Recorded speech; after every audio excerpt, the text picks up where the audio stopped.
Joining me is Union Minister Rajiv Chandrasekhar ji. Sir, now this report, the study report, which is linked with the Prime Minister's office, has come out, which says that the majority population the number of majority population has shrank by more than 7%. How do you see this? No, first of all, it's not Prime Minister's office, it's the Economic Advisory Council that has published this report.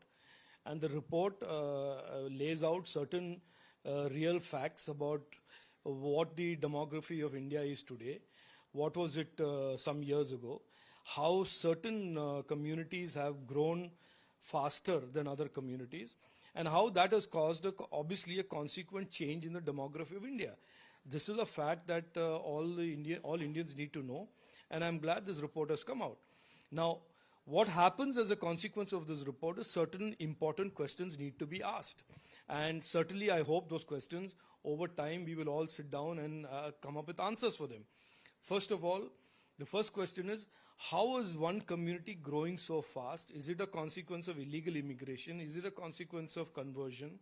There is a need to ask this question and find an answer on how only one community is growing so fast while other minority communities and the majority community is not growing so fast or indeed declining. So that is one question. The second question is, when one minority community grows disproportionately larger than all other minority communities, is there a crowding out of the smaller minority communities vis-a-vis their benefits? How do we protect those minority communities and make sure they also get government benefits, they also get the benefits of government schemes, and it is all not taken over by just one community that has become so huge and so large amongst minority communities? And the third very important question is, when one minority community, the Muslims, are growing so fast and so big, and today they are at almost 14.5% of population, where they were 9% just some years ago, some decades ago.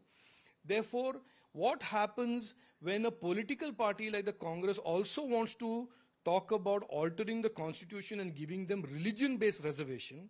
So what is this combination of fast growth in size as well as giving them reservation, what will it do to the other communities that have long suffered, like OBCs, like SCs, like STs? In India, they have for 60, 65 years been deprived from opportunity.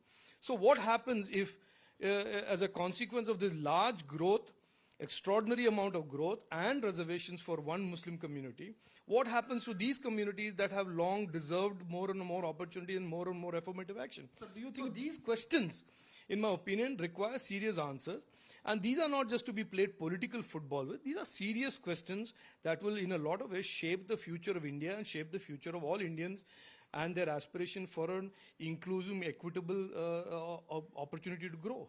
Sir, do you think that the increase in population, especially of Muslim community, by more than 40% is a big concern? And if it is so, what could be the solution? No, I don't know if it is a concern or not concern, but it is certainly an important question, an important issue.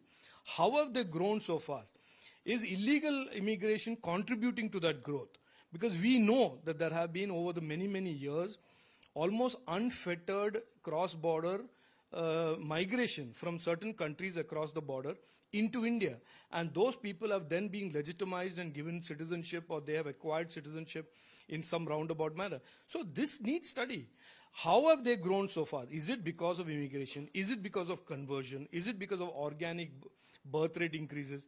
That is something that we should study and we should understand. The Congress is saying, though you are raising apprehensions, but the Congress party is saying that BJP wants to divert from the real issues in this election. No, BJP is not diverting from the real issue. This is as real an issue. If the demography of India is being altered like this, it is as important an issue to the future of India. The Congress party's problem is they don't think about the future of India. They have never thought about the future of India. They don't think about the future of India when they give land to the Chinese, when they sign MOU with the Chinese Communist Party, when they offer to give Siachen to Pakistan, when they sit silently and watch 26/11 happen. They have never thought about the future of India. For them, everything is about opportunistic politics, power politics. We are the party that thinks about the future of India. These are serious questions that are important and pertinent to what India's future will look like and what India's future will be. And therefore, if the Congress party has a problem with it, it is not unusual.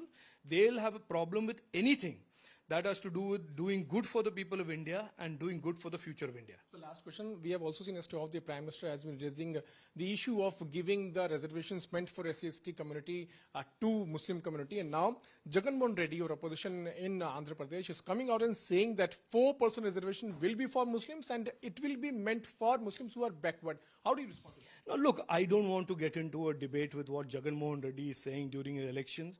Political parties like Jagan Mohan Reddy and the Congress all make right and left promises during the election and then forget about it after the election.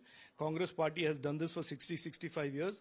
Jagan Mohan Reddy is an offshoot of the Congress party, and he will continue that old tradition of the Congress party.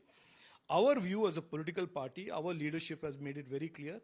We oppose, as Dr. Bhimrao Ambedkar ji had envisaged from day one, we oppose the concept of religion-based reservation because that does not find a place in our constitution. It is completely antithetical and opposite to the basic structure and the framework of our constitution of our republic.